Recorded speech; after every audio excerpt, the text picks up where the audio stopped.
Good evening and welcome to the Match Day -1 press conference with Team England. We have with us today coach Philip Neville and player Jill Scott. As you already know, we're using an interpretation system. So before any questions, raise your hand, wait for the microphone, say the language you will ask the question and your name and media organization. For photographers, only the first 5 minutes. So we can start the press conference now.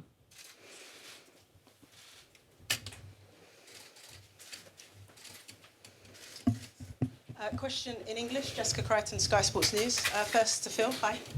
Are you surprised that this new goalkeeper rule that's come in that says the goalkeeper must have at least part of one of their foot on the line when a penalty kick is taken has come in without being tested on any other women's football matches and implemented just 6 days before the start of the World Cup?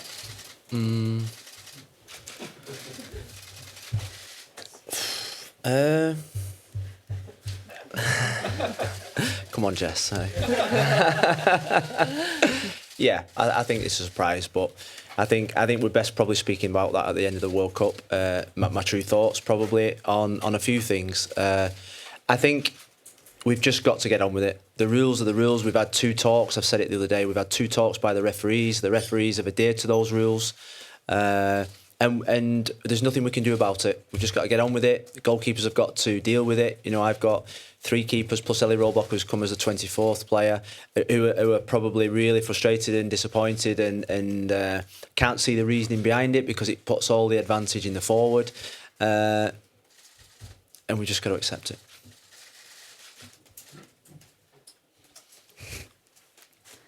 No one else has questions. In English, Jessica Crichton, Sky Sports News.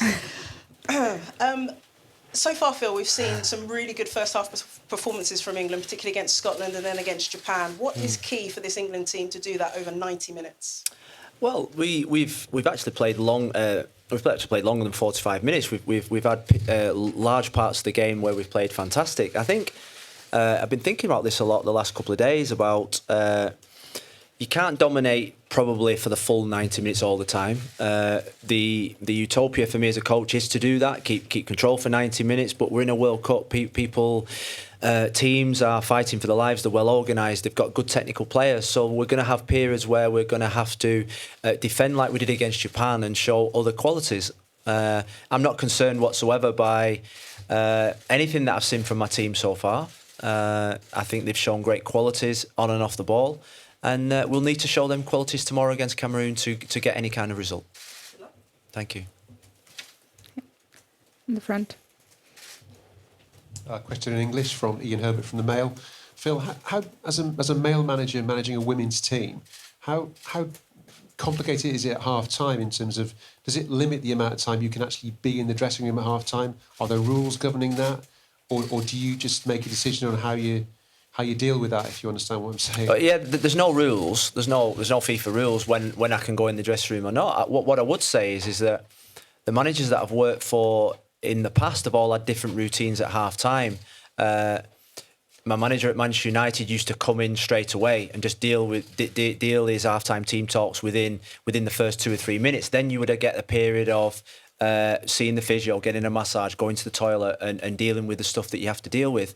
Then when I went to Everton, David Moyes he would give you a 2 or 3 minute cooling down period. Sven-Göran Eriksson did it with England, where you'd come into the dressing room, you'd be assessed by the physios, you'd get your drink, you would calm down emotionally, and then he would probably speak to his staff like they do in basketball and then come in and deliver the team talk. So I think for me, it's actually out my management style. I'm quite... it allows me just to breathe. It allows me to go and speak to my 3 assistants, and it allows me to come into the dressing room when really, as a player, when you go into the dressing room, you are highly charged and highly emotional. And probably that's the optimal time to let the players, have their room to vent at each other, vent at themselves.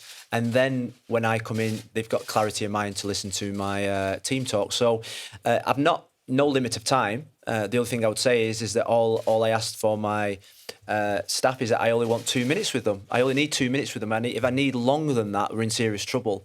And then I leave my assistants to do their job after that. So there's probably 2 to 5 minutes where, as a coaching staff, we deliver what we need. Hi, this is a question for Jill, Jane Duggal, BBC.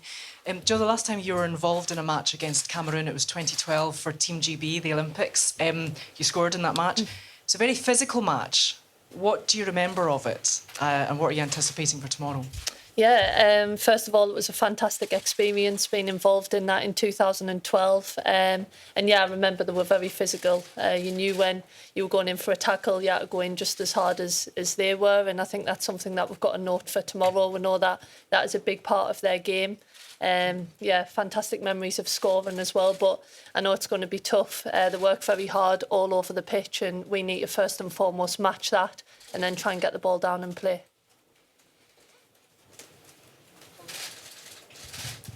Hi, question in English. Rob Harris from Associated Press.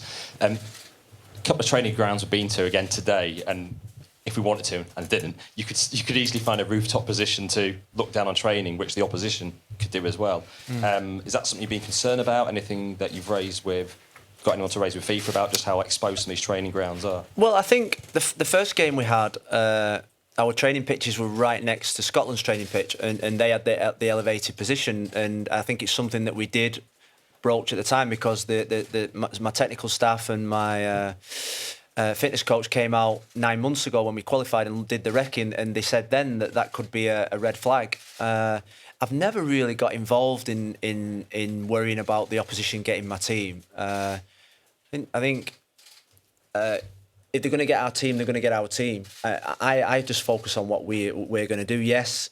My goalkeeping coach said today there's a couple of old people looking out the flats, and that's not ageism, I don't think. Looking at our training, I hope they enjoyed it, because I did. The players were fantastic today, and I don't think if you was looking at the training session, you would have probably seen what we were doing in terms of team selection. So they would have just seen 24 elite female athletes playing some fantastic football and enjoying themselves. Before we continue, I'm just going to kindly ask you, the photographers, to leave the room. Thank you. You wasn't one of them watching, Rob, was you? I had the Where you gone? In the back. For Phil, Tom Hamilton from ESPN. With the knockout stages now here, do you change your messages and preparation at all, and how you deal with the team because of the sort of the ruthless nature of where we are now? And is now equally the time when perhaps those players who aren't selected are even more important now for team morale and how they react to disappointment? Yeah, I think the players that have not been selected have been the reason why we've won the first 3 games, without a shadow of a doubt. The support, the encouragement, the day before the game training, when we've done sort of like the 11v11, their attitudes have been fantastic. So it plays a major part in what we're about, and that has to get even better, because you know what, when you name a team as the tournament goes on, the disappointment and emotion gets even stronger, and you know, as a manager, you feel that you want to keep all 23 players happy, and that is impossible. But what we've said to the players now, it's about winning. And you know, when you win every game, actually, and you look back, nobody cares who started or not. It's about the 23 that are winning. So that's our mentality. It's about the whole team. It's about the whole squad, and it's about now progressing to the quarter-final from the last 16. You know, the individual in the squad actually doesn't matter. It's about 23 players that now want to be successful at the World Cup. It's the winning business. It's why I took the job. It's why the players are ambitious about coming to a World Cup. It's about these games that make you nervous, give you butterflies, give you the excitement, and that's why we're here. And tomorrow night will be the first knockout, hopefully, of 4.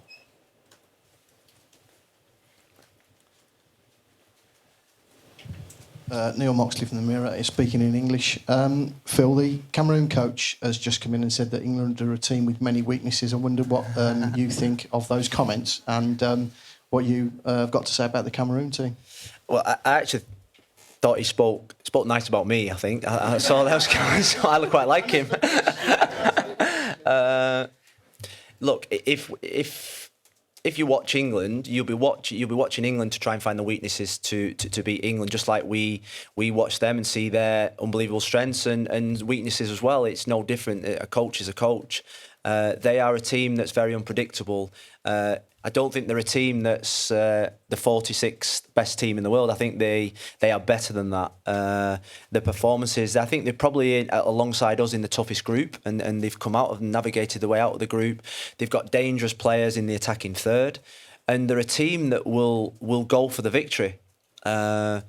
And that is probably something that we've not really experienced so far a lot in this World Cup, or is that a team that will just go for the victory, that will flood players forward, that will play balls in behind, that will gamble to win a game. They're a team that will take risk and gamble, and we got to make sure that we, first of all, defend well against that, but more importantly, exploit their weaknesses that they leave by the amount of players that they flood forward.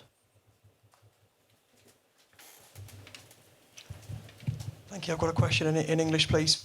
Phil, please could you give us a bit of a fitness update on the squad? And separately, was there anyone who played their way into your starting side with their performance against Japan? Every player's fit.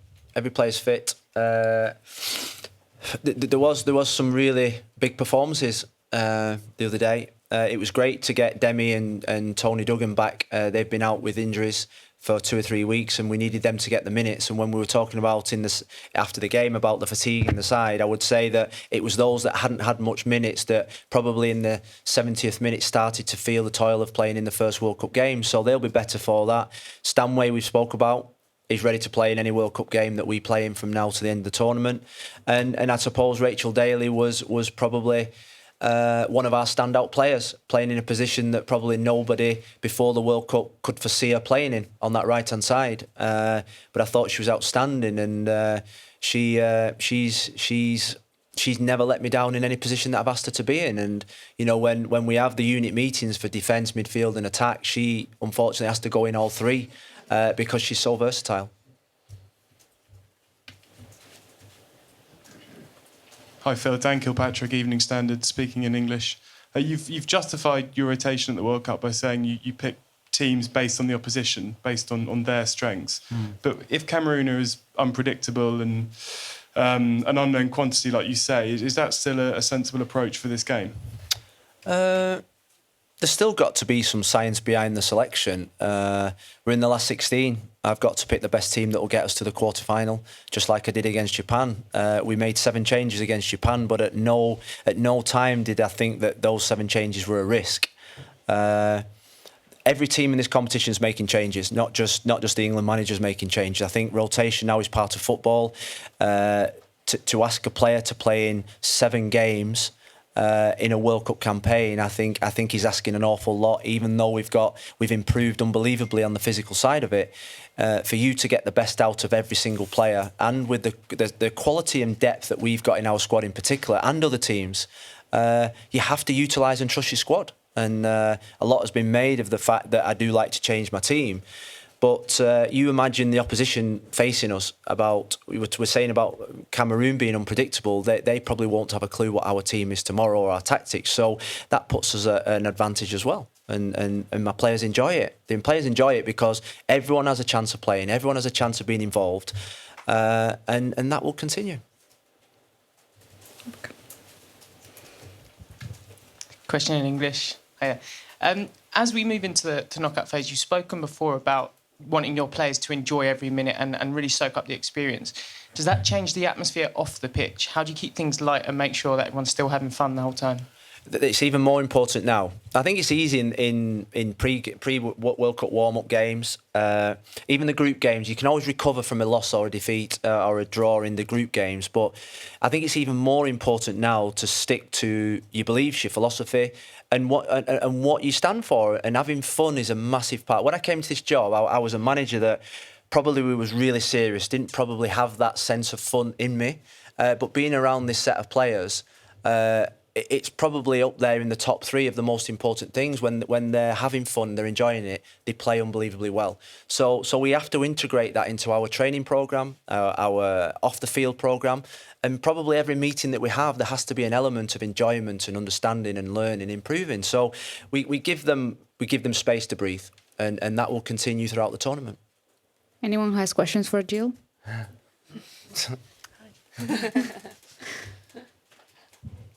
Jill. Hi. In English, Jessica Crichton, Sky Sports News.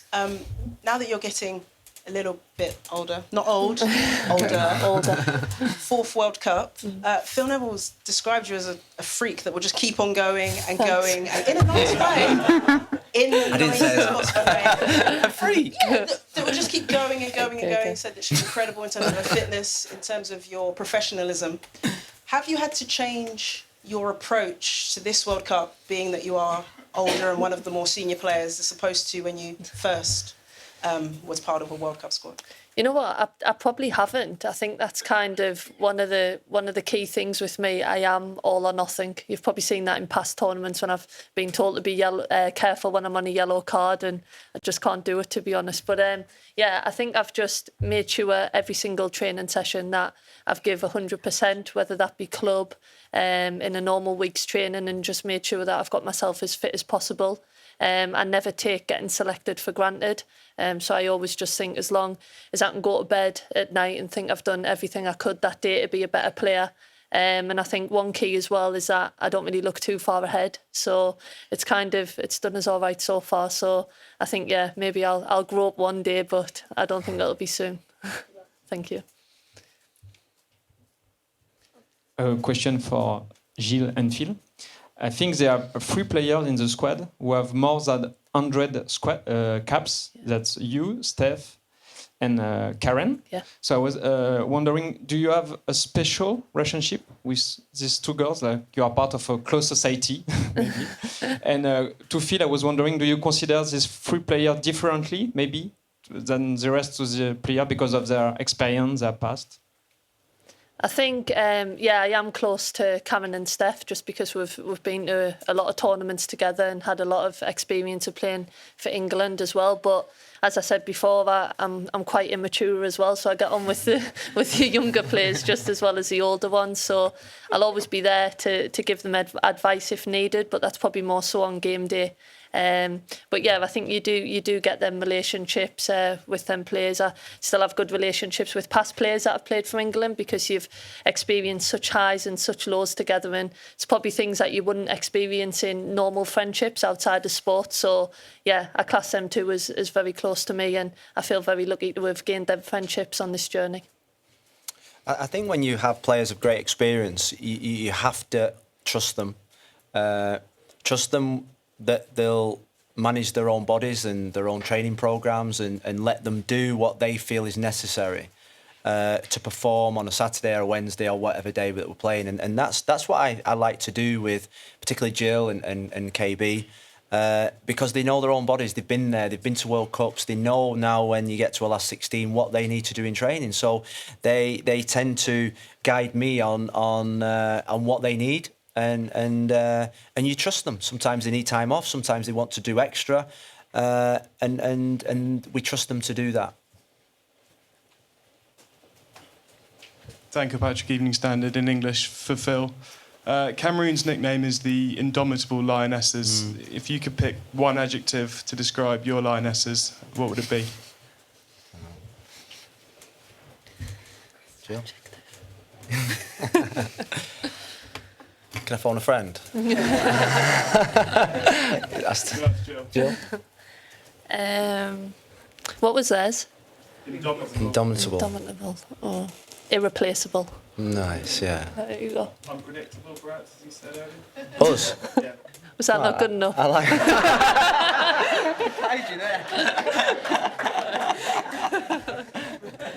But that's perfect. But I like Jill's. Yeah. Just pied you there. Hi, Jen O'Neill from She Kicks. Sorry, Question Jen. in English for Jill. The strikers are scoring goals. Is it time that the midfield and defence waded in? Yeah, we've done a bit of analysis on set pieces and stuff like that, and we are creating the opportunities. I was disappointed with myself against Argentina. Could have probably had a couple of headers, but I think in tournament football, as long as we're winning, I don't care who puts the ball in the back of the net. That could even be KB, Mary or Carly in the other net, not that net. But yeah, as I say, I think there's things that we can all improve on from game to game, but I think we're growing nicely. We're playing better football as the tournament's gone on, and yeah, I'm just excited for this next game now. In the back. Coach, question in English. Tomorrow, England will be the favorite of the game. You have shown very good skills on the first phase. Do you think your players can deal with that? And another question, do you fear the weather tomorrow? It will be very hot. Do you think your player can be a bit tired with that? Or I think we have to respect the weather, but we've prepared for that. There's no excuses tomorrow night in terms of us going into a game. They're saying it's going to be probably upwards of 29 degrees, but there's no excuses from us. We've prepared for that for the last 40 days. You know, the heat acclimatisation that we went through at St George's Park was really thorough. It was part of our training programme, that what the players wore. It was really hot at the time, plus they had to wear the undergarments, they had to go in the sauna and spend times in saunas. So we're prepared for that. The 2 games we've had in Nice have been really warm, upwards of 28, 27. So we're actually quite used to that now. Got to say the temperature in Le Havre was much better for us to play our type of football. But I think when you have hot weather, I think you've just got to make sure you pass the ball even better and your concentration's better, and that's what we will try to do tomorrow.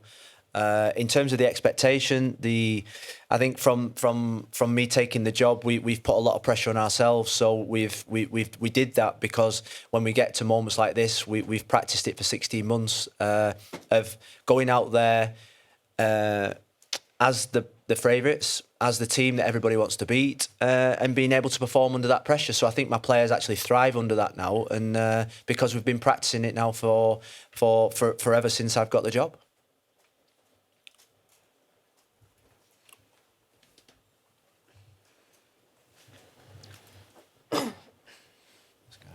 In the back.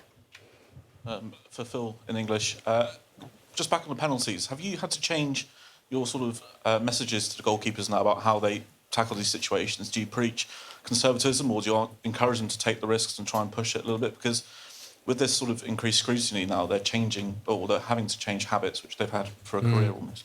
They can't take risks because the penalty will have to be retaken. So I don't think it's the type of action that you can, try and bend the rules and cheat a little bit. It's there for VAR to see. So you just got to get on with it. And there's no point moaning about it. If there's a penalty shootout, my keepers have just got to handle it and abide by the rules. And if not, the penalty will be retaken. And ultimately, we've just got to get on with it. It's as simple as that. Whether it's right or wrong, it is the rule. And everybody at the World Cup maybe should stop moaning about it, because it's not going to change. I can't see FIFA coming in now and saying, no, you can take your foot off the line. It's here for the rest of the duration of the World Cup. So our goalkeepers have been practicing, we've been scrutinising, and my keepers are in a really good place about it. And we've told them not to get, over dramatic about the situation. Hi, Phil, in English, or in tongue sometimes with me. Knockout football is different. The messages about keeping calm, I suppose, are key. What do you see are the critical faculties that are going to be required to keep it together under the pressure, under the extra demands, and under the fear of the consequences? To be brave enough to make mistakes, because that's how you're going to do what you want to do with the ball. Yeah, I mean, we are probably one day from a quarter-final, one day from going home. So that's tournament football. But what I would say is that, and I've said it for a long time, that we have to play a certain way. And we've not practiced for 18 months playing a certain style of football. And when it comes to these types of games, start playing differently. My players are in a really good space. They know that they will never be criticised for trying to do the right thing. And that's what's made me proud of these set of players over the last 18 months, is that we've made mistakes, but we've not been scared to try and do the right things. And as long as we try and do the right things and keep trying to pass the ball and play with the 1-2 rhythm that we want to play in, then we will be successful. Whether it's this World Cup, whether it's the Euros, this style of football is here to stay. And I'm someone that will live and die by the philosophy and values that I've instilled over the last 16 months. And tomorrow night we'll go out there and try and do and play the way that we think is the best way to be successful. Any other questions? Having watched a couple of the Cameroon games, they did appear to be perhaps vulnerable at set piece delivery, and how critical do you think it will be to get those corners and free kicks into really good positions? Because you've got not just Jill but also Millie and Steph. You've some physical athletes who can get on the end of the ball as well. Yeah, we've got Lucy Bronze, we've got Ellen White and Jodie Taylor. We've got a real big team, and we've got outstanding delivery, which we've worked really hard on. So I think we're in a place now. I thought the other night in the first half, I thought there was some excellent delivery. I think Jill's right. I think there was a couple of chances against Argentina that we probably should have scored against. It's something that we've probably never been great at doing. When I came into the job, our record in scoring from set plays was pretty disappointing, and it's something we've worked really hard on, and now it's improved, and that's through sheer hard work and practice. And my players enjoy the challenge of taking short corners, of variety in our deliveries, and the different sequences that we try and do. A set piece is a chance to score a goal, and when you get to the knockout stages and you get to the big games, normally it's a set piece that can determine whether a game is won or lost. One last question. No? Last one there. Bonjour, une question en français. Désolé. Question in French. Dans ce stade rouge et avec la proximité de l'Angleterre, est-ce que vous aurez This is a l'impression red de jouer stadium à and we're quite domicile close to demain? England. Do you feel you're almost Qu'est-ce que vous playing at pouvez home dire sur tomorrow le night? soutien justement de vos And what fans can you depuis say le début de la about the compétition? support that you've had from England right since the start of the competition? Well, I think Le Havre felt like a home game because we were in the north. I think we're closer to England now as well. So I think we've got a lot of fans and supporters coming over. It seemed like a load went to Nice as well. Our support from back home and the ones that have made the effort to come over has been sensational, and the girls have been absolutely honoured and proud to have that kind of support. We will need that support tomorrow night. The Cameroon play with a fantastic spirit, similar to the Argentinians when we played against them. They fought for every single ball, and they played their hearts out, and that's what Cameroon will do tomorrow with more quality than what Argentina had. So we need the support. I've got to say that in the north, I think the World Cup is more visible in the north of France than it is in the south. We've been in Nice for probably about 15 days, and at periods in certain areas you wouldn't probably know that there's a World Cup going on, but when you come to the north, the streets are decked out in World Cup memorabilia, flags, there's signs to the stadiums on the path, and there's a real World Cup feeling, and it's no surprise that probably Le Havre and Valenciennes have had the best attendances because it's visible, it's in people's faces, it's what a World Cup should be like, and ideally we would like to stay in the north, but the sun in the south. Thank you so much.